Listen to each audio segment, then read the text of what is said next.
हम 1.5 घंटे ऊपर घूमते रहे, लैंड नहीं कर पाए और बहुत ही खतरनाक मुझे लगा कि ये शायद मेरी आखिरी फ्लाइट है। तो ओमपुरी जी ਨਾਲ ਕੀ ਦੱਸਿਆ ਮੁਲਾਕਾਤ जी। ਜਿਹੜੀ ਉਹਨਾਂ ਨੂੰ ਤੁਸੀਂ ਕੰਮ ਕੀਤਾ ਤੇ ਲਰਨਿੰਗ ਪ੍ਰੋਸੈਸ ਦੀ ਗੱਲ ਕਰੀਏ बस उनके साथ ही लर्निंग होगी जी।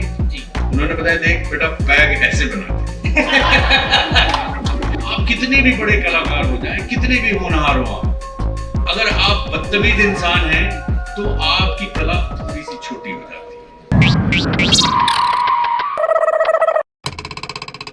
है। तो फिर वो लैंड नहीं कर पाई, फिर से उड़ गई क्योंकि यहाँ पे बहुत थंडरस्टॉर्म आया था कल सुबह, आप लोगों ने सुना होगा, देखा होगा। हाँ, तो वो हम 1.5 घंटे ऊपर घूमते रहे, लैंड नहीं कर पाए और बहुत ही खतरनाक मुझे लगा कि ये शायद मेरी आखिरी फ्लाइट है। तो मैं अपने बच्चों को मैसेज कर रहा था कि just remember your father loves you so much. सचमुच, दिस इज ट्रू स्टोरी। इसके बाद फिर हम दिल्ली चले गए, वहां पे 2 घंटे हमने इंतजार किया बाहर एयर स्ट्रिप पे, फिर वापस आए, जब यहाँ धूप निकली तब फ्लाइट लैंड हुई और फिर हम नीचे उतरे। मैं सुबह 5:30 बजे निकला था कि अभी फ्लाइट में नाश्ता नहीं करूंगा, चंडीगढ़ उतर के ही नाश्ता करूंगा, लेकिन 10:30 बजे तक मैं 5 घंटे फ्लाइट में बैठा रहा बिना कुछ खाए पिए। फिर मैं नीचे उतरा, हमारे जो आयोजक लोग थे हमारे साथ, सांची जी थी, उन्होंने कहा चलिए चलिए अब होटल चल के वहीं खाएंगे। मैं क्या नहीं, मैं जब यहाँ आया हूँ तो मुझे सिखा के भेजा गया है मुंबई से कि आप चंडीगढ़ उतरते ही वहां के बस अड्डे के पराठे जरूर खाना। मैंने कहा ठीक है। अब बस अड्डे गए तो बस अड्डा तो आपका बहुत ही फैंसी हो चुका है, ये बहुत पुरानी बात थी, और हम वहां पे पराठे ढूंढ रहे हैं, पराठे वाला कोई मिला नहीं। मुझे लगता है मैं इसी तरह बातें करता रहूंगा तो इनको इनके काम की फीस मिलेगी नहीं। तो अब मैं आपको सुपुर्द करता हूँ, आप बताइए क्या सवाल है आपका पहला। ਸਭ ਤੋਂ ਪਹਿਲਾਂ ਸਰ ਬਹੁਤ ਬਹੁਤ ਵੈਲਕਮ ਟੱਬਰ ਇਟਸ ਦ ਸ਼ੋ ਐਨਓਸੀ ਯਾਨੀ ਕਿ ਲਵਰਸ ਆਫ ਸਿਨੇਮਾ ਦੇ ਵਿੱਚ music festival sorry film festival film and music festival ਦੇ ਵਿੱਚ ਤੁਸੀਂ ਆਏ ਹੋ, ਤੁਹਾਨੂੰ ਕਿਵੇਂ ਲੱਗ ਰਿਹਾ ਹੈ? कैसा लग रहा है ये पूछिए। अजी मुझे तो बहुत अच्छा लग रहा है। मैंने आपको भी पराठे के किस्से सुना है, आपने सुने नहीं? ਬਿਲਕੁਲ ਸੁਣਿਆ। जिसने पराठे खा लिए चंडीगढ़ के उसको और क्या चाहिए फिर। ਠੀਕ ਸਰ, ਬਿਹਾਰ ਦਾ ਇੱਕ ਮੁੰਡਾ जी ਜਿਨ ਵੱਖ-ਵੱਖ ਸ਼ਹਿਰਾਂ ਦੇ ਵਿੱਚੋਂ ਹੁੰਦੇ ਹੋਏ ਜੀ। ਯੂਐਸ ਜਾ ਕੇ ਆਪਣੀ ਐਮਬੀਏ ਦੀ ਸਟੱਡੀ ਸ਼ੁਰੂ ਕੀਤੀ, जी जी ਬਟ ਵਿੱਚ ਦੇ ਵਿੱਚ ਡ੍ਰੌਪ ਆਊਟ ਕਰਕੇ ਇੰਡੀਆ ਵਾਪਸ ਆਏ, ਆਪਣਾ ਕਰੀਅਰ ਚੁਣਿਆ ਐਕਟਿੰਗ।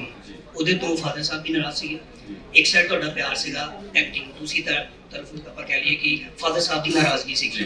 ਤੁਸੀਂ ਇਸ ਨੂੰ ਕਿਵੇਂ ਟੈਕਲ ਕੀਤਾ, ਸਿਚੁਏਸ਼ਨ ਨੂੰ ਹੈਂਡਲ ਕਿਵੇਂ ਕੀਤਾ ਤੇ ਆਪਣਾ ਜਿਹੜਾ ਸਫ਼ਰ ਸੀਗਾ ਐਕਟਿੰਗ ਦਾ ਉਹਨੂੰ ਜਾਰੀ ਕਿਵੇਂ ਰੱਖਿਆ? बहुत ही सिंपल, मैंने पापा को बताया ही नहीं।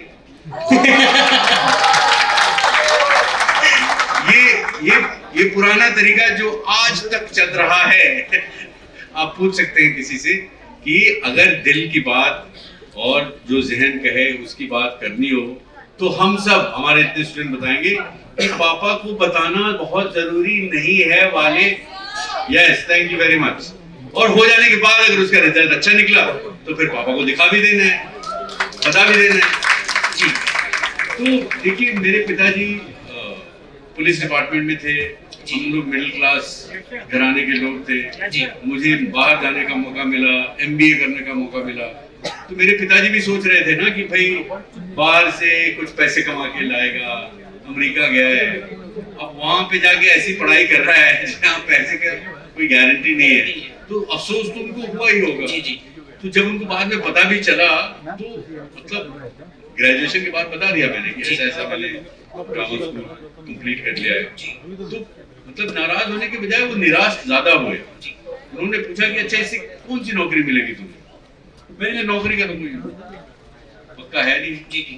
तो उनको अफसोस यही था कि आपने इतनी पढ़ाई की, 4 साल की, 2 साल एमबीए की, 4 साल थिएटर की, और इतनी पढ़ाई इतना खर्च करने के बाद भी नौकरी की गारंटी नहीं है। वो उस जमाने के एक मिडिल क्लास आदमी के लिए बहुत बड़ा आघात था।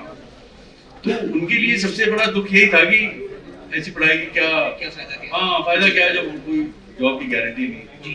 लेकिन बाद में उन्होंने भी अपना नजरिया बदला कि क्या है कि कला की पढ़ाई, हुनर की पढ़ाई, आर्ट की पढ़ाई जो है ना वो ट्रेनिंग होती है, वो पढ़ाई नहीं होती जी जी। और वो ट्रेनिंग बाद में ही काम आती है, पहले काम नहीं आता जी।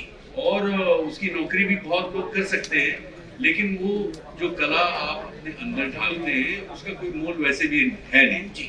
तो ये तो हम धीरे धीरे करके ही सीखते हैं जी सर ये जो म्यूजिक एंड फिल्म फेस्टिवल हो रहा है जी। ਇਹਦੀ ਤੁਸੀਂ ਕੀ ਸਮਝਦੇ ਹੋ ਕਿ ਮਹੱਤਤਾ ਕਹਿ ਲੈਂਦੇ ਇੰਪੋਰਟੈਂਸ ਕੀ ਹੈ स्टूडेंट लाइफ ਦੇ ਵਿੱਚ यार मुझे क्या लगता है ना कि आर्ट का बहुत इम्पोर्टेंस है जी आप किसी भी साइंस स्टूडेंट से पूछ ले कि एक थ्योरम समझने के लिए एक जो आपको साइंस के जो भी जुमले समझने के लिए वहां भी कहानी की जरूरत पड़ती है जी so when you are taught in a story form you adapt it much better जी तो आर्ट जो है वो डायग्राम भी है वो भी आर्ट है ना आप कोई भी साइंस का कोई सब्जेक्ट उठा के इंजीनियरिंग का कोई सब्जेक्ट उठा के देख लो आपको एहसास होगा कि बिना कला के ज्ञान अर्जित करना बड़ा ही मुश्किल काम है जी जी तो विज्ञान को भी समझने के लिए कला की जरूरत होती है जी तो इसीलिए कला इतना महत्वपूर्ण है इतना इम्पोर्टेंट है इतनी अहमियत रखता है और धीरे धीरे मुझे ये भी लगता है कि आज का जो जनरेशन है आज की जो पीढ़ी है वो इनको वो बात पिछले जनरेशन के मुकाबले ज्यादा समझ में आ गई है जी जी I sincerely feel that today's generation is much more evolved than all the last generations together और जो क्लैरिटी आज की पीढ़ी में है वो क्लैरिटी हमारी पीढ़ी में नहीं थी जी तो ये अच्छी बात है कि मतलब जो आर्ट है जो कला है उसकी इम्पोर्टेंस को शुरू से जान लेना ये बहुत ही कमाल है ਸਰ ਜੈਸੇ ਜਿੱਦਾਂ ਤੁਸੀਂ ਗੱਲ ਕੀਤੀ ਹੈ ਯੰਗਸਟਰ ਦੀ ਅੱਜ ਕੱਲ੍ਹ ਯੰਗਸਟਰਸ ਇਸ ਲਾਈਨ ਦੇ ਵਿੱਚ ਆ ਰਹੇ ਆ ਪਰ ਉਹਨਾਂ ਕੋਲ ਸਬਰ ਘੱਟ ਹੈ ਉਹ ਕਾਹਲੀ ਹੈ ਉਹਨਾਂ ਕੋਲ ਕਿ ਸਾਨੂੰ ਫੇਮ ਮਿਲ ਜਾਏ ਜਲਦੀ ਬਟ ਉਹ ਹਾਰ ਵੀ ਜਲਦੀ ਮੰਨ ਲੈਂਦੇ ਨੇ ਹਾਰਡ ਵਰਕ ਕਰਦੇ ਨੇ ਬਟ ਜਲਦੀ ਹਾਰ ਮੰਨ ਲੈਂਦੇ ਨੇ ਸਟੈਪ ਬੈਕ ਕਰ ਲੈਂਦੇ ਨੇ ਕੁਝ ਆਪਣੇ ਆਪ ਨੂੰ ਨੁਕਸਾਨ ਵੀ ਪਹੁੰਚਾ ਦਿੰਦੇ ਨੇ ਜਦੋਂ ਉਹਨਾਂ ਨੂੰ कहते कि सक्सेस नहीं मिलती उन्होंने तुसी की एडवाइस देना चाहोगे कि किस तरह अपने आप पे कंट्रोल रखें सबसे पहले तो मैं आपको ये बता दूं कि जिन लोगों की बात आपने की ना जी। कि उनको फेम जल्दी चाहिए होता है उनको सक्सेस जल्दी चाहिए होता जी। है वो सिर्फ आज की पीढ़ी की बात नहीं है जी। आज की पीढ़ी को नहीं ब्लेम कर सकते कि वो हर पीढ़ी में ऐसे लोग होते थे जिनको क्विक सक्सेस चाहिए होता है जिनको जल्दी से पैसे चाहिए जल्दी से शोहरत चाहिए सारा कुछ जल्दी से होना चाहिए पहले के ज़माने में इंस्टाग्राम और स्नैपचैट नहीं था लेकिन इसका मतलब ये नहीं कि मतलब इस तरह की बातें नहीं थी वो जी। हर पीढ़ी में हर जनरेशन में होती है लेकिन within that there are people who would understand the importance of process जी वो जो प्रोसेस की महत्ता जो है उसकी जो अहमियत है मुझे लगता है कि आज के जनरेशन को सबसे ज्यादा समझ है जी और इसीलिए आज आप देखेंगे कि जितने अच्छे आर्टिस्ट हैं जितने कमाल के टॉप के आर्टिस्ट हैं वो बहुत ही कम उम्र के हैं जी जी क्योंकि वो इस जनरेशन के हैं और इस जनरेशन में जो क्लैरिटी है किसी भी चीज को हासिल करने की वो पिछले कई जनरेशन में इतनी क्लैरिटी कभी नहीं रही ये मेरा मानना है एंड आई होप कि क्लैरिटी इधर भी है आप लोगों में है ना हाँ देखिए सब में जी बिल्कुल सर जैसे हमने स्ट्रगल की भी बात की है स्ट्रगल ਦੇ ਗੱਲ ਕਰੀਏ ਦਿਲ ਦੀ ਤਾਂ ਬਹੁਤ ਸਾਰੀਆਂ ਸਟੋਰੀਜ਼ ਅਸੀਂ ਸੁਣੀਆਂ ਸਾਰੀਆਂ ਡਿਫਰੈਂਟ ਐਕਟਰਸ ਦੀਆਂ ਕੁਝ ਕਹਿੰਦੇ ਨੇ ਕਿ ਸਾਨੂੰ ਫੁੱਟਪਾਥ ਤੇ ਸੌਣਾ ਪਿਆ ਬੜਾ ਪਾਉ ਖਾ ਕੇ ਗੁਜ਼ਾਰਾ ਕਰਨਾ ਪਿਆ ਕਈ ਵਾਰ ਰੋਟੀ ਦੇ ਪੈਸੇ ਵੀ ਨਹੀਂ ਹੁੰਦੇ ਸੀਗੇ ਬੜਾ ਮੁਸ਼ਕਿਲ ਗੁਜ਼ਾਰਾ ਹੁੰਦਾ ਅਗਰ ਤੁਹਾਡੀ ਸਟਰਗਲ ਦੀ ਗੱਲ ਕਰੀਏ ਸਟਰਗਲ ਜਿਹੜੀ ਤੁਹਾਡੀ ਰਹੀ ਹੈ ਕਿਸ ਤਰ੍ਹਾਂ ਦੀ ਸੀ यार देखो मैं वो जितनी स्ट्रगल की बातें आप कर रहे हैं वो सही भी है लेकिन वो भी कहानियां हैं आप ये मत भूलिए कि वो अगर कोई कह रहे कोई फुटपाथ पे सोया था हो सकता है कि सारी रात पार्टी करके आए हो और घर की चाबी कहीं गुम हो गई हो तो आज तो मतलब स्टेशन पे ही सोना पड़ गया जी लेकिन उनको स्टेशन पे सोते वक्त भी शायद इस बात का ख्याल था कि आज से 25 साल के बाद इस कहानी को मैं दूसरे ढंग से सुनूंगा कि भाई मैंने इतना स्ट्रगल किया है कि मैं तो एक रात फुटपाथ पे भी सोया रहा जी अब आप देख रहे हैं इस कहानी में कितना सोच है ना जी कितना पेन है कितना ड्रामा है कितना अट्रैक्शन है बोलते ही कितने लोगों का दिल धड़कने लगता है और आपके लिए अफसोस जाहिर करने लग जाता है तो मेरा ये कहने का मतलब है कि हर कहानी मैं ये नहीं कह रहा कि वो झूठ कह रहे हैं जी लेकिन हर कहानी अगर आप एक उद्देश्य से सुनाते हैं ना जी जी तो उस कहानी का मतलब निकलता है अगर मैं आपको कहूँ कि अच्छा मैं आपको बताता हूँ मेरा स्ट्रगल क्या मतलब फर्क पड़ता है यार स्ट्रगल तो कितने लोगों को रोटी खाने में स्ट्रगल होती है ना सुबह सुबह हाँ अगर यार मन नहीं कर रहा है फिर भी मम्मी कह रही है खाना ही है बिना खाए बाहर नहीं निकल सकते वो भी स्ट्रगल है ठीक है मतलब परसों एग्जाम है और मतलब ठीक से समझ में नहीं आ रहा है लेसन जो आपने मतलब पढ़ा हुआ है, लेकिन फिर भी आपको नींद आ जाती है पढ़ते पढ़ते। ऐसे 3-3 बजे तक स्नैपचैट चलता रहता है, एग्जाम वाली रात को सबसे पहले नींद आती है। तो वो भी स्ट्रगल है, बहुत बड़ा स्ट्रगल है, बल्कि मेरा कहना है कि वो सबसे गंदा स्ट्रगल है, और ये लोग रोज करते हैं ऐसा स्ट्रगल।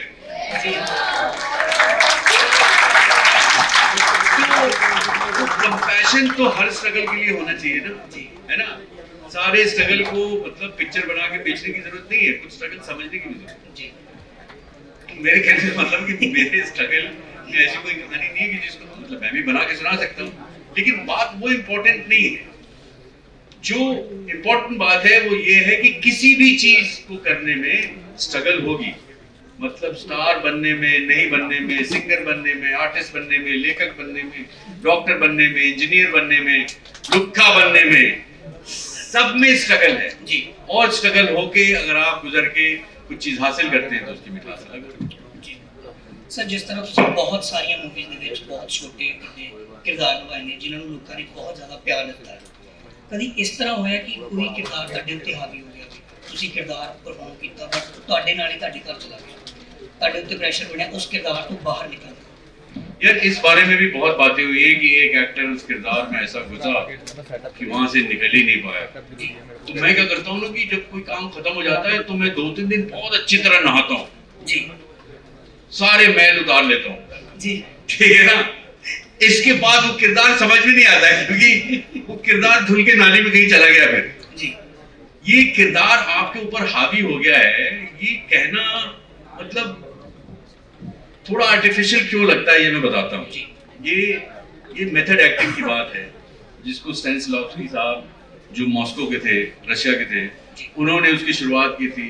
फिर कुछ अमेरिकन लोगों ने जाके वो टेक्निक सीख कर आए थे, फिर उन्होंने अमेरिका में वो सिखाना शुरू कर दिया। तो अमेरिका में इतने अच्छे बनिए लोग हैं कि हर चीज को बेचने के लिए मतलब महारत हासिल है जी। अभी लोग स्टैनिस्लॉवस्की के मेथड एक्टिंग की बात करते हैं तो लगता है कि ये अमेरिकन टेक्निक है, अमेरिकन टेक्निक नहीं है, अमेरिका का सिर्फ मैकडॉनल्ड्स ही है बस। तो वो क्या है कि वो प्रोसेस है एक कहानी समझने का, वो एक्टर के लिए वो एक टेक्निक है कि कैसे आप अपना काम करते हैं। एक जो म्यूजिशियन होता है उसके लिए टेक्निक है कि हम कैसे एक नई धुन का इजाद करें जी, है ना। एक लेखक के पास हर लेखक की अलग अलग टेक्निक है। कोई लेखक मैंने ऐसे भी सुना है कि वो बहुत सबसे आलसी लेखक है, लेकिन जब लिखना होता है वो सुबह 4 बजे उठ के बोलता है 4 से 7 के बीच में मैं लिख लेता हूँ, ठीक है ना। तो ये सब उनकी टेक्निक है, सबकी अलग अलग टेक्निक है। अब उस टेक्निक को जब आप उड़ते हैं, उसको उसका अनुसरण करते हैं, उसको फॉलो करते हैं, तो उसको अनफॉलो करना भी आपके ऊपर ही है। ये कह देना कि अरे यार मैं 4 बजे से 7 बजे तक लिखता था, एक फिल्म की स्क्रिप्ट लिखी, अब देखो मैं रोज सुबह 4 बजे उठता हूँ क्योंकि मेरी आदत बदल गई, तो अच्छी बात है, ठीक है ना। आप एडजस्ट करोगे। अगर कोई किरदार आपको छोड़ के नहीं जा रहा है तो आप उसको छोड़ के चले जाओ, है ना। नहीं, अगर वो वही है, it's a choice you make, you know, it's your individual choice कि आप नहीं छोड़ के जाना चाहते उस किरदार को ऐसी जगहों पे कहानियां सुनाने के लिए, ठीक है ना। ये आपके ऊपर है कि आप अपनी कला का कितना सम्मान करते हैं, उसका कितना आदर करते हैं, उसकी कितनी सेवा करते हैं, उसके कितने नखरे उठाते हैं अपनी कला के, है ना। वो होता नहीं कि एक कह रहा है राइटर की यार मुझे राइटर्स ब्लॉक आया हुआ भाई, मैं ये अगले हफ्ते नहीं लिख सकता जी, अगर कुछ लिखवाना है तो मुझे श्रीनगर भेजो, मैं वहां पे वादियों को देखते हुए शायद कुछ लिख दूं जी। तो ये सब टेक्निक है, ठीक है ना। वो कलाकार का मतलब है, उसका इंटेलिजेंस है, उसका कला से कुछ लेना देना नहीं, वो एक इंडिविजुअल क्राफ्ट है। आप अपने इंडिविजुअल क्राफ्ट को कैसे होन करते हैं, कैसे संवारते हैं, ये आपके ऊपर है। सर कभी इतना होया कि ਤੁਹਾਨੂੰ ਕੋਈ ਪਰਸਨਲ ਇਸ਼ੂ ਹੈ, ਪਰਸਨਲ ਪ੍ਰੋਬਲਮਸ ਹਰ ਬੰਦੇ ਦੀ ਲਾਈਫ 'ਚ ਚੱਲਦੀਆਂ ਰਹਿੰਦੀਆਂ ਨੇ, ਤੁਸੀਂ ਸੈੱਟ ਤੇ ਹੋ, ਡਾਇਰੈਕਟਰ ਦੀ ਕਾਲ ਹੈ ਕਿ ਤੁਸੀਂ ਟੇਕ ਸ਼ਾਟ ਦਿੰਦੇ ਹੋ, ਤੁਸੀਂ ਕੈਰੈਕਟਰ ਪਲੇ ਕਰਦੇ ਹੋ, ਬਟ ਉਹ ਪ੍ਰੋਬਲਮ ਹੋਣ ਦੇ ਨਾਲ ਨਾਲ ਉਹ ਕੈਰੈਕਟਰ ਦੀ ਸਕਿਨ ਦੇ ਵਿੱਚ ਜਾਣਾ ਕਿੰਨਾ ਪਹਿਲੇ ਚੈलेंजिंग ਹੁੰਦਾ है। देखिए एक पुलिस ऑफिसर है, उसकी बीवी से लड़ाई हुई सुबह सुबह क्योंकि नाश्ते में उसको पराठे नहीं मिले, ठीक है ना। वो थाने जाता है, पता चलता है कि ये बैंक में डकैती हो रही है, तो वो क्या बोलेगा कि अरे यार मैंने तो सुबह नाश्ते नहीं किए, मैं डकैत को कैसे रोकूं, है ना जी ये आप वही बात हो गई ना कि पर्सनल प्रॉब्लम आ गई, तो इसके लिए आपने अपनी सोशल रिस्पॉन्सिबिलिटी उठा के फेंक दी। ऐसा होता नहीं है जी अगर आप अपनी काम से मोहब्बत करते हैं, जी अगर अपनी आप विधा से मोहब्बत करते हैं, जो आप कर रहे हैं, जो लिख रहे हैं, जो पढ़ रहे हैं, या अगर आप डॉक्टर हैं, अगर आपको अपने प्रोफेशन से लगाव है तो ये सब प्रॉब्लम नहीं आती। ਸਰ ਜਿੱਦਾਂ ਤੁਸੀਂ ਇਸ ਫੈਸਟੀਵਲ ਦੇ ਵਿੱਚ ਆਏ ਹੋ, ਮੂਵੀਜ਼ ਚੱਲ ਰਹੀਆਂ ਬਹੁਤ ਸਾਰੀਆਂ ਦੇਖ ਰਹੇ ਹੋ, ਇੰਨੀ ਆਡੀਅנס ਹੈ ਸਾਡੀ, ਤੁਹਾਨੂੰ ਕੁਝ ਇੱਥੋਂ ਸਿੱਖਣ ਨੂੰ ਮਿਲੇਗਾ, ਤੁਸੀਂ ਕੁਝ सीखोगे तो?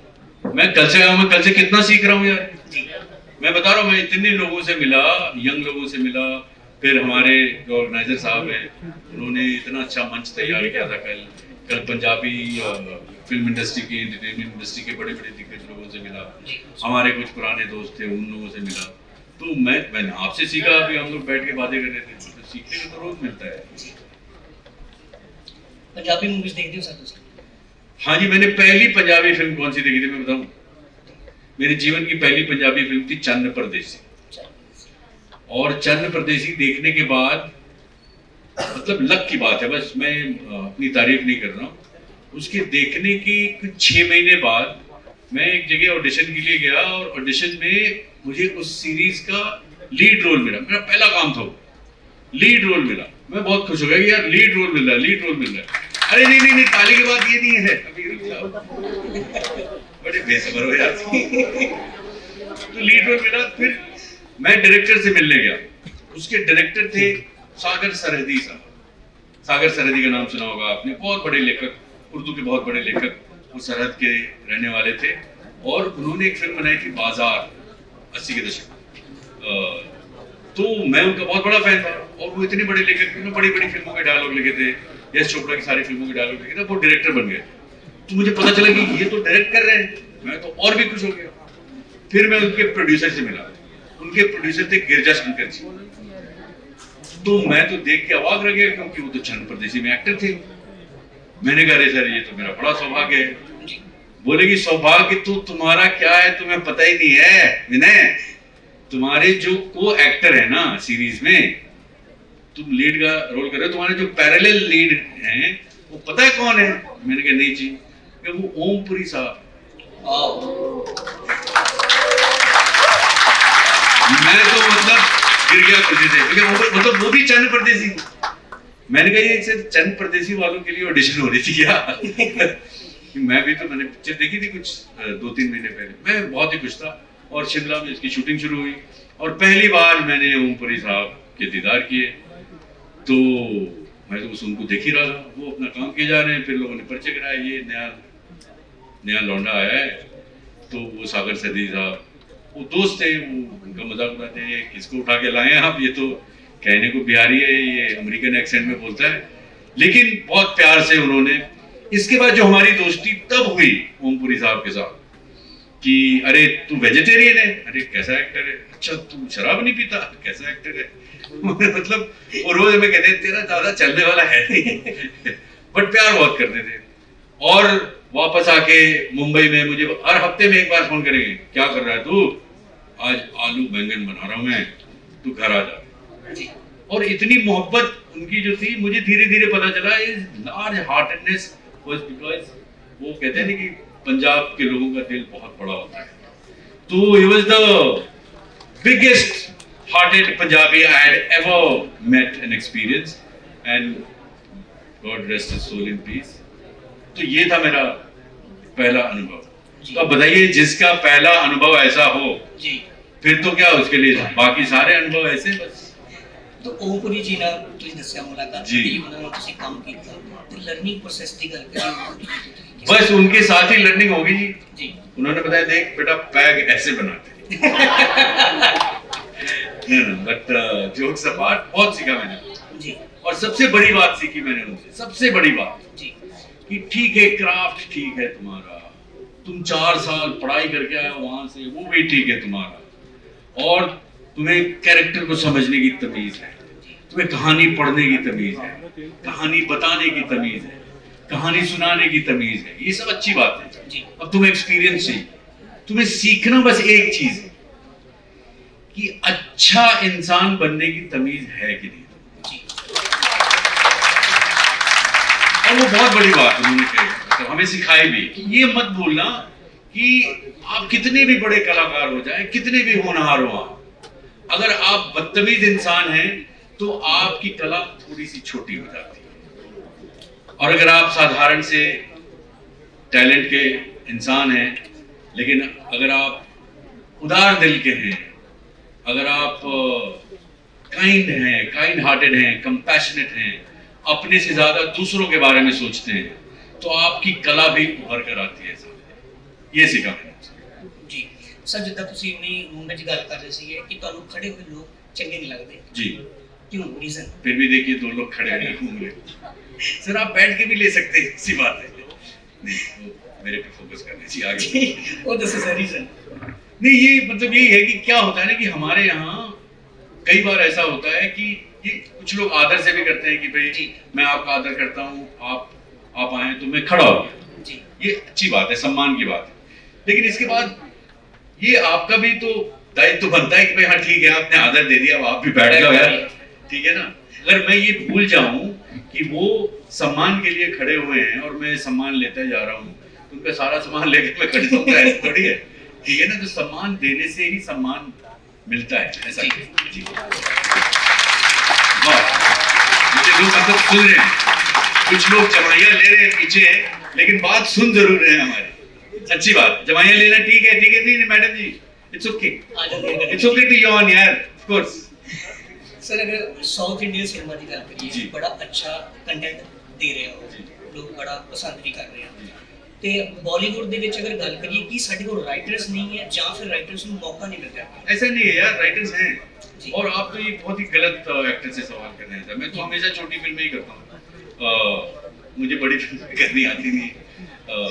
बट जोक्स अपार्ट, हमारे यहाँ बहुत अच्छे अच्छे राइटर्स हैं जी। लेकिन इसके अलावा आपको ये समझना चाहिए कि एक बाजार भी है जी, ठीक है ना। और ये जो कला है ना फिल्म मेकिंग, ये सबसे महंगी कला जी, सबसे महंगी। मतलब लिखने के उतने पैसे नहीं लगते और गाने के उतने पैसे नहीं लगते जितने फिल्म बनाने के पैसे। तो अगर फिल्मों में कोई इतने ज्यादा पैसे लगा रहा है और इतनी लागत लगा के अगर उसका रिटर्न नहीं आ रहा है, तो लॉस में कितनी पिक्चरें बनाएगा भाई, है ना। लॉस में तो पिक्चरें बननी चाहिए ना। मैं बताता हूँ मैं क्यों कह रहा हूँ ऐसी बात। आप जितनी भी डेवलप्ड कंट्रीज देख लेना, उनके उनका जो सिस्टम है, उनकी जो सरकार है, वो कहती है कि चलो ये पिक्चर चले ना चले, ऐसी कहानी बननी चाहिए, है ना। कि ये किताब बिके ना बिके, लेकिन प्रेमचंद की कहानी छपनी जरूर चाहिए, क्योंकि वो जरूरी है, हमारे समाज के लिए जरूरी है, हमारे स्टूडेंट्स के लिए जरूरी है। तो बेस्ट सेलर तो छपी जाती है क्योंकि वो बिक रही है। लेकिन जो बेस्ट सेलर नहीं है, जो साहित्य है, जो गाढ़ा साहित्य है, जो शायद उतना प्रचलित पॉपुलर नहीं है, उसको छपना तो चाहिए। तो जब वो बिकना बंद हो जाएगा तो कौन छापेगा उसे? तो उसके लिए सरकार पाठ्यक्रम निकालती है, कोर्सेज अफसर। तो ये कोर्स की जितनी किताबें हैं वो कौन खरीदता है? सिर्फ स्टूडेंट्स खरीदते हैं, क्योंकि ये विधा ऐसी है जिससे कम से कम वो जो साहित्य है वो मर ना जाए, वो जिंदा रहे। तो ये एग्जांपल मैं इसलिए दे रहा हूं कि जो डेवलप्ड कंट्रीज है वो अपने सिनेमा को भी ऐसे ही जिंदा रखे कि जो सिनेमा शायद जो पॉपुलर नहीं है, शायद जो मार्वल कॉमिक्स नहीं है, शायद जो बिकने वाली सॉन्ग एंड डांस सिनेमा नहीं है, लेकिन वो जो सब्सटेंस वाली मीनिंगफुल सिनेमा है, स्टोरी वाली सिनेमा है, वो उसको बननी तो चाहिए ना। तो उसको कहीं से उसके लिए मदद की जरूरत है। आप लोगों से कितने लोगों ने अंधे घोड़े का दान देखी है? 1, 2, 3। आप समझ रहे हैं ना मैं क्या कह रहा हूं? I just proved my point कि अंधे घोड़े का दान one of the best films I have seen, and it's not because it's a Punjabi film, it's a beautiful film, it's part of Punjabi literature, that's how wonderful the film is. लेकिन वो film कब बनी, और बहुत पुरानी नहीं है, अभी हाल की है। गुरिंदर बहुत अच्छा दोस्त है मेरा, बहुत अच्छा फिल्म मेकर है। लेकिन वो फिल्म अगर कमर्शियल मार्केट में नहीं बिकने की बात पे अगर वैसी फिल्में बननी बंद हो जाए तो हमारा साहित्य बंद हो जाएगा, है ना। आपके पास अभी जाके पॉपुलर हुए हैं, जब पास जिंदा थे तो उनकी किताबें बिकती नहीं थी, लेकिन उन्होंने लिखना बंद नहीं किया। तो कहने का मतलब यही है कि इसीलिए इस तरह के जो उत्सव होते हैं, फिल्म फेस्टिवल्स होते हैं, ये बहुत जरूरी है, ना सिर्फ एक समाज के लिए बल्कि यूनिवर्सिटी के लिए, हमारे यंग ऑडियंस के लिए, कि उनको पता चले कि अरे ऐसी फिल्में भी बनती हैं हमारे यहाँ। हम तो सोचते हैं कि सिर्फ जर्मनी में और यूरोप में ऐसी फिल्में बनती हैं जो आपको सोचने में मजबूर कर दे, जो आपको कहेंगे ये तो मतलब साहित्य है। तो वैसी फिल्में हमारे यहाँ भी बनती हैं, आप तक नहीं पहुंचती है क्योंकि बीच में बाजार आ रहा है। तो उस बाजार और आपके बीच की दूरी को पाटने के लिए एक सिस्टम का होना जरूरी है। वो सिस्टम जो आपके पास पैसे नहीं है तो कम से कम इतना पैसे दे कि आप अपनी फिल्म बना सके। एनएफडीसी जैसी संस्थाएं उसी मुहिम का एक हिस्सा थी, समझ रहे हैं आप? तो मैं यही कहना चाह रहा हूँ कि वैसी फिल्में बननी चाहिए, वैसा साहित्य लिखा जाना चाहिए। जो फाइन आर्ट है वो कमर्शियल आर्ट के मुकाबले बंद नहीं होना चाहिए। ये कह रहा हूं। सर जगह ਤੁਸੀਂ ਬਹੁਤ ਸਾਰੇ ਕਿਰਦਾਰ ਕੀਤੇ ਨੇ, ਲੋਕ ਬੜੇ ਪਿਆਰ ਦਿੰਦੇ ਨੇ, ਲਗਭਗ ਹਰ ਤਰ੍ਹਾਂ ਦਾ ਕਿਰਦਾਰ ਤੁਸੀਂ ਨਿਭਾ ਚੁੱਕੇ ਹੋ। ਕੋਈ ਡ੍ਰੀਮ कैरेक्टर जो ਤੁਹਾਡੇ ਮਨ ਵਿੱਚ ਹੈ? बस यही ड्रीम है मेरा कि ये जो जिस साहित्य की बात कर रहा हूँ जी, ये वो साहित्य पनपता रहे, वो साहित्य मर ना जाए, वो साहित्य जिंदा रहे, चाहे वो पंजाब का साहित्य हो या वो बिहार का साहित्य हो या वो केरला का साहित्य हो। वैसी फिल्में जो अमूमन नहीं बनती। देखो बाहुबली बनाने के लिए 15 इन्वेस्टर मिल जाएंगे, लेकिन अंधे घोड़े का दान बनाने के लिए एक भी इन्वेस्टर नहीं मिलेगा। उसके फिल्म मेकर को बहुत हुज्जत करनी पड़ी, बहुत मशक्कत करनी पड़ी कि वो किसी तरह से वो फिल्म बना सके। इसके बाद फिल्म देश विदेश में घूम के कई अवार्ड्स कमा रही है, वो और बात है, लेकिन वो फेस्टिवल्स में जा रही है। इसीलिए मैं कह रहा हूँ ये फेस्टिवल्स होना, इस तरह के फेस्टिवल का होना बहुत जरूरी है। Thanks to Rajesh Sharma. Thank you Rajesh Sharma ji. नहीं, मैं सच में बहुत मतलब आपने छोटी जगहों पे चंडीगढ़ और देहरादून, नहीं तो मतलब फेस्टिवल तो बड़ी बड़ी जगहों पे, बर्लिन में होता है जी, वो वेनिस में होता है, मुंबई में होता है, गोवा में होता है, ये बड़े बड़े फेस्टिवल। लेकिन छोटी जगहों के लोग क्या लोग नहीं हैं? वहाँ के लोग क्या साहित्य नहीं पढ़ते हैं?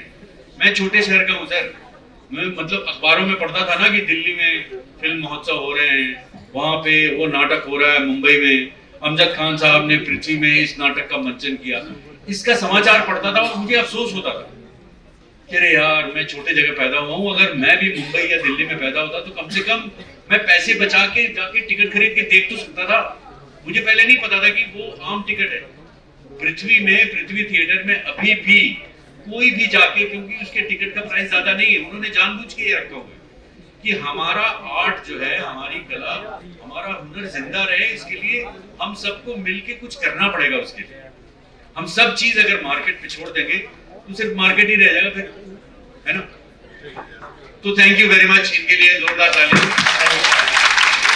देहरादून और कुरुक्षेत्र और चंडीगढ़ और हिसार जैसे जगहों पे आपने फेस्टिवल को जिंदा रखा, वहाँ के यंग लोगों को अच्छी फिल्में देखने का मौका मिला, वरना कहाँ देखेगी ये फिल्में हमारी पब्लिक? क्योंकि हम ये तो नहीं सोच सकते कि छोटी जगहों के लोगों का इंटेलेक्ट नहीं है या उनका इंटेलिजेंस नहीं है या उनकी समझ नहीं है, बल्कि आप देखेंगे कि जितने फिल्म मेकरों की बात मैं कर रहा हूँ ये सब छोटी जगहों से ही आए हैं। तो इसीलिए it's very important and I'm very happy that I have come and become a part of this wonderful festival and I've gotten an opportunity to meet such beautiful young talented people. A big hand to all of you. Thank you. और लगता है कि अब हमारे समाचार समाप्त होने वाले हैं जल्दी। ऑडियंस ने कुछ सवाल? हाँ, तो आप लोग भी अगर है सवाल तो जबरदस्ती के सवाल नहीं पूछे कि भाई आज आपने क्या नाश्ता किया है। हाँ जी चलिए, ये एक अपना, हाँ जी पूछिए। सत श्री अकाल सर, ਤੁਹਾਡਾ ਬਹੁਤ-ਬਹੁਤ ਸਵਾਗਤ ਹੈ ਸਾਡੀ ਚੰਡੀਗੜ੍ਹ यूनिवर्सिटी ਦੇ ਵਿੱਚ। और मेरा आपसे सवाल ये है कि कल इनॉग्रेशन के दौरान हमारे चांसलर सरदार सतनाम सिंह संधू जी ने कहा था कि चंडीगढ़ में भी एक फिल्म सिटी होनी चाहिए और उसके लिए जो भी योगदान की जरूरत होगी वो चंडीगढ़ यूनिवर्सिटी अपनी तरफ से जरूर करेगी, चाहे फिर वो किसी भी तरह की फाइनेंशियली मदद हो या फिर गवर्नमेंट को अप्रोच करना हो, चंडीगढ़ यूनिवर्सिटी करेगी। तो आप क्योंकि बॉलीवुड के नुमाइंदे हैं हमारे लिए, तो मेरा आपसे सवाल यह है कि बॉलीवुड चंडीगढ़ में फिल्म सिटी बनाने के लिए क्या योगदान दे सकता है? देखिए, सबसे पहली बात कि आपने मुझसे इंडिविजुअली सवाल किया, तो मैं आपको बता दूं कि पैसे मेरे पास है नहीं, मैं दे नहीं सकता, ठीक है ना। दूसरा, आपने मुझे जो थोपा है कि मैं बॉलीवुड हूँ, अव्वल तो मुझे ये बॉलीवुड नाम ही पसंद नहीं है, ठीक है। भाई माफ करना, बॉलीवुड और हॉलीवुड और लॉलीवुड, क्या मतलब हमारा जहन इतना गरीब हो चुका है कि हम अपना नाम ठीक से नहीं ले सकते हैं। उसके लिए हमें एक स्ट्रक्चर बोरो करना पड़ता है, मतलब वेस्ट से। ऐसा नहीं है, हॉलीवुड एक है, उसको रहने दीजिए ना यार। हम क्यों, मतलब हम फिल्म इंडस्ट्री है, पंजाब की फिल्म इंडस्ट्री है, गुजरात की फिल्म इंडस्ट्री है, हिंदी फिल्म इंडस्ट्री है, मलयालम फिल्म इंडस्ट्री है, पंजाब, ये है हमारा फिल्म इंडस्ट्री। और हम इतने डाइवर्स हैं कि हमारे इतने अलग नाम हैं। जो सच्चाई है वो है, एक ही नहीं है अंग्रेजी फिल्म इंडस्ट्री, बहुत फिल्म इंडस्ट्री है हमारे यहाँ। इतनी भाषाएं हैं, इतने कल्चर हैं, हमारे यहाँ इतनी कहानियां हैं, इतने लोग हैं, तो फिर हम क्यों एक नाम से बंध के रह जाएं? ये मेरा मानना है। दूसरा, मैं क्या मदद कर सकता हूँ, मेरे वश में जो भी हो मैं करने को तैयार हूँ। लेकिन सबसे पहले तो ये कि ये सवाल किसी और ने पूछा था मुझसे, और मैंने कहा कि मुझे हैरत हो रही कि अभी तक चंडीगढ़ में फिल्म इंडस्ट्री है कैसे नहीं। मैं तो मतलब मैं बलवंत गार्गी का नॉवल पढ़ता था जब मैं स्कूल में था, और मुझे लगता था कि ये इतना इवॉल्व आर्ट और एंटरटेनमेंट का जो गढ़ है, चंडीगढ़ भी है, अमृतसर भी है, मुझे नहीं ऐसा एहसास था कि यहाँ फिल्म इंडस्ट्री नहीं है। तो मेरे लिए आश्चर्य की बात है, और मैं तो चाहता हूँ कि जितनी जल्दी बने उतना ही अच्छा है, क्योंकि यहाँ कितना काम हो रहा है मैं आपको बता नहीं सकता। कई बार लोग आके मुझे पंजाबी फिल्म लेके चले जाते हैं बिना ये जाने कि मैं पंजाबी फ्लुएंटली नहीं बोलता हूँ, और उनको पता चलता है, फिर वो स्क्रिप्ट वापस ले लेते हैं। मैं कहता हूँ स्क्रिप्ट छोड़ दीजिए, मैं याद कर लूंगा यार, मुझे काम तो मिले। तो नहीं, jokes apart, I think it's a great initiative and it should be done as soon as possible. Yes, absolutely. नमस्कार।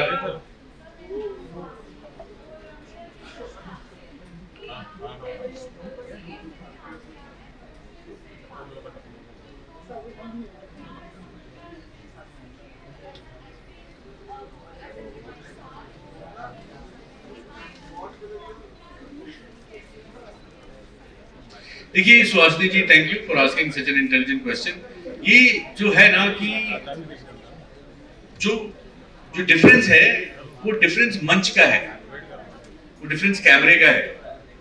हम अगर उसको बदल के कि भाई मैं यहाँ पे गाने गा रहा हूँ तो दूसरी तरह से गाऊं, और यही गाना मैं 5000 लोगों के सामने गा रहा हूँ तो दूसरी तरह से गाऊं, और सिर्फ इनको गाना सुना रहा हूँ रात को क्योंकि इनको चढ़ गई है और ये कह रहे सुना दे गाना यार, तो वो अलग तरह से गाऊं। नहीं, मुझे गाना वही है, उसको मैं कितनी ईमानदारी से गाता हूँ ये मेरे ऊपर है। तो मेरे काम में तब्दीली नहीं आई just because the medium is different, but yes, the thing is that the medium is different. You need to understand as an actor, you learn another craft. कि जब आप स्टेज पे होते हैं तो आपको ये एहसास होता है कि वो भाई साहब जो सबसे पिछले वाली सीट पे बैठे हैं ना उधर, हाँ आपको मेरी आवाज आ रही है, ये मेरे लिए बहुत जरूरी है कि मेरी आवाज उन तक भी पहुंचे। अगर उन तक पहुंचेगी तो मुझे पता है इन तक भी पहुंचेगी। तो ये थिएटर की बात है। लेकिन जो टीवी का कैमरा है और जो फिल्म का कैमरा है वो पहले डिफरेंट हुआ करता था। तो टीवी के कैमरे की समझ ये होती थी कि टीवी देखने वाले लोग ड्राइंग रूम में बैठते थे, कोई इतने बड़े हॉल में बैठ के टीवी नहीं देखे। तो TV is a medium of close-ups, समझ रहे हैं आप? तो आपको अपनी कहानी एकदम क्लोजअप में कहनी होती है। जो आजकल जो आप लोग रील्स बनाते हैं ना, that's also medium of close-ups, कि आपकी जो मतलब इमोशंस हैं आप कितना इमोट कर सकते हैं सिर्फ एक आईब्राउ उठा के। वो टेलीविजन का कैमरा है, वो डिफिकल्ट भी ज्यादा है। और फिल्म का कैमरा है कि थोड़ा सा आपको पता है कि 70 mm पर्दे पे आप दिखेंगे तो आपकी फिजिकलिटी थोड़ी सी चेंज होती है। बट ये सारी चीजें वो इतनी गुड चीजें हैं ना कि वो मीडियम में आके ही सीखता है, करते करते सीख जाते हैं। और ये आखिरी सवाल अब जाता है आप पे। अरे 3 आखिरी सवाल है इधर, आ जाओ उधर पे। अच्छा जल्दी जल्दी पूछो भाई, बहुत हो गए। सर नमस्कार। और सर जैसे आज आपने बहुत अच्छा बोला, काफी लोग इन्फ्लुएंस हुए होंगे, एंड मैं पूछना चाहता हूँ जैसे कि अभी जो नई जनरेशन है, हम जैसे जिसको एक्टिंग फील्ड में आना है, तो उसको किस तरह से मेहनत करनी चाहिए और किन किन बातों पर ध्यान रखना चाहिए? अच्छा, तो ये तो पहले आपको डिसाइड करना है कि मतलब कौन सी एक्टिव फील्ड में जाना चाहते हैं आप। क्योंकि आजकल जो रील्स बनती है ना उसमें भी एक्टिंग। नो सर, एक्टिंग, सिर्फ एक्टिंग। नहीं, रील्स में भी एक्टिंग होती है, उसको आप मतलब नीचे की नजरों से मत देखो आप। हाँ जी सर। वो बहुत अच्छे एक्टर्स होते हैं वो, और वो एक्टर भी खुद ही होते हैं, एडिटर भी खुद होते हैं, डायरेक्टर भी खुद होते हैं, राइटर भी खुद होते हैं, मेकअप मैन भी खुद ही होते हैं वो। वो 15 सेकंड के छोटे से फ्रेम में जो काम हो रहा है ना भाई साहब, मैं बता रहा हूँ, मतलब क्रिस्टोफर नोलन तक हिल गया अभी। बहुत ही कमाल का काम हो रहा है उधर, उसको समझने की जरूरत है। दूसरा, सबसे पहले तो आप पढ़ाई पूरी कर लो, क्योंकि मेरा ये मानना है कि आजकल के हमारे कलाकार को शिक्षित होना बहुत जरूरी है। You need to be educated, you need to understand, yes, thank you. You need to understand who you are, where you come from, and what are your real responsibilities. आपकी जो समाज के प्रति जिम्मेदारियां उसको समझ के आना चाहिए, एकदम से पर्दा गोल नहीं होना चाहिए, ठीक है ना। और तीसरा कि आप मेहनत करने के लिए अगर आप राजी हैं तो मेहनत कीजिए, आप थिएटर कीजिए, आप सीखिए। आप यहाँ पे तो चंडीगढ़ में थिएटर यूनिवर्सिटी भी है, थिएटर कोर्सेज भी हैं। तो यही है कि अगर आप डॉक्टरी पढ़ने के लिए, डॉक्टर बनने के लिए डॉक्टरी की पढ़ाई करते हैं, इंजीनियर बनने के लिए इंजीनियरिंग की पढ़ाई करते हैं, तो एक्टर बनने के लिए एक्टिंग की पढ़ाई भी कर लो यार, इसमें क्या खराबी है।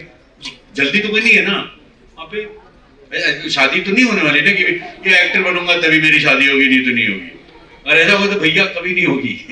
ये मैं कह रहा हूँ, उसको दूसरी चीजों से ना जोड़े। Thank you so much. अब आप बैठ जाइए सर। हाँ जी बोलिए, मैं सुन रहा हूँ।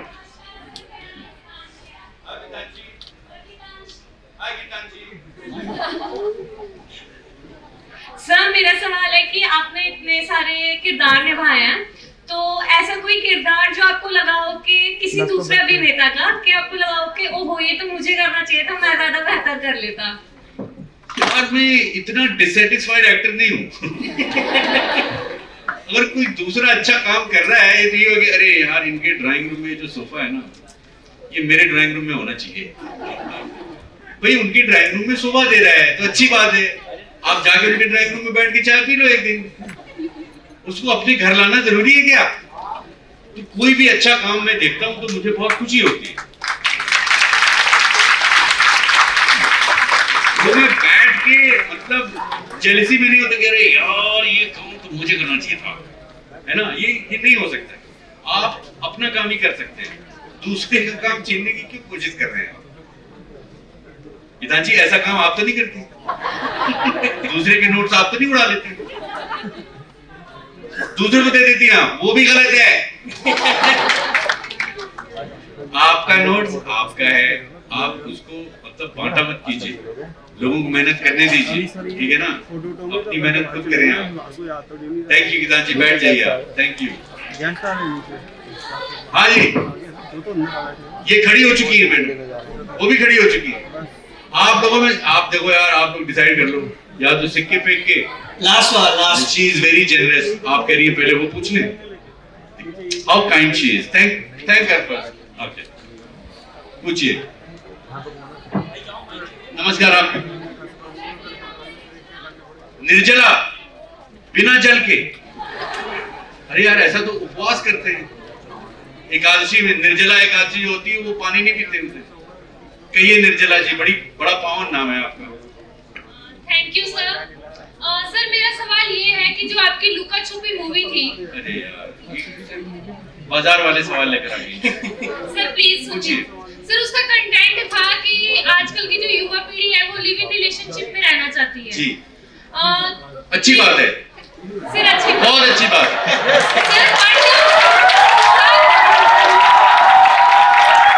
जवाब मिल गया आपको? नहीं सर, बट हमारे पास हाल ही में केस आए थे कि दिल्ली में वो लिव इन रिलेशनशिप। हर अच्छी बात को काटने के लिए 15 लोग खड़े होकर तैयार रहते हैं, ऐसे केसेस भी बनते रहते हैं। मेरा ये मानना है कि आज की पीढ़ी बहुत समझदार पीढ़ी है, उसको अपना दायित्व पता है। उसको अगर उसको लगता है कि किसी के साथ रह के पता कर ले कि ये जिंदगी भर ये साथ काटने रहा है कि आदमी है कि नहीं, ये समझदारी की बात है और ऐसा होना चाहिए। आई एंडोर्स इट। सर बट वो लिविंग रिलेशनशिप में रहते थे, वो अपनी गर्लफ्रेंड का मर्डर कर देता है, ऐसा सब। अरे मर्डर करने वाला तो अपनी मम्मी का भी मर्डर कर देता है यार। Thank you very much. जो कातिल है, जो हत्यारा है, जो खूनी है, जो पागल है, वो तो अपने बच्चों का, अपने पेरेंट्स का भी मर्डर कर देता है। तो ये क्या बात हुई? वो लिव इन रिलेशनशिप की वजह से नहीं होता है, वो पागलपन की वजह से होता है। तो लिव इन करने से पहले देख लें कि वो बंदा पागल है कि नहीं, ये जानना जरूरी है। Thank you Chandigarh university. अब ये आखिरी सवाल इनका, इसके बाद मैं सारे बड़े बूढ़ों के चरण छू के निकलना चाहूंगा क्योंकि मेरी फ्लाइट है। हाँ जी पूछिए। लगता है पूछने का इरादा त्याग दिया है इन्होंने। नमस्कार सर, नमस्कार। मेरा नाम आस्था है। सर मेरा आपसे ये क्वेश्चन था कि अगर आपके पास दोबारा एक मौका होता अपनी लाइफ रीलिव करने का, तो क्या आप एक्टर ही बनते? Exactly like this. मैं चंडीगढ़ यूनिवर्सिटी आता और आपके सवालों का जवाब देने का प्रयास जरूर करता। I have no regrets. Thank you so much for being so kind and lovely and thank you very much. आप सब लोगों का बहुत बहुत धन्यवाद। I'm feeling a lovely, wonderful energy from all of you, and I wish you all the best. Yes, thank you. And इससे पहले विजय sir यहाँ से हमसे इस स्टेज मंच से नीचे जाए, मैं राजेश शर्मा हमारे फेस्टिवल डायरेक्टर और डॉक्टर त्रिशु को बुलाना चाहूंगा सबके लिए तालियां। वो हमको स्टेज पे ज्वाइन